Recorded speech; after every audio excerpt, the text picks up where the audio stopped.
angkat saja ke depan, pulang saja Agus tadi. Namun bola dapat ke landing nomor 10 Barong, angkat saja Barong ke depan. Namun tidak ada teman di sana. Oleh kadut-kadut yang sedang kita lihat juara pulang. Kembali untuk G9.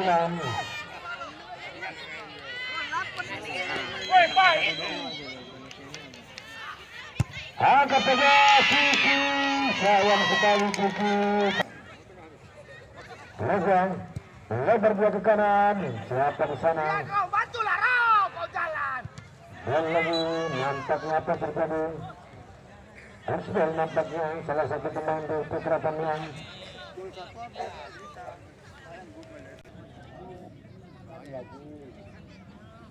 Banyak nari yang alang dah, sak tiga.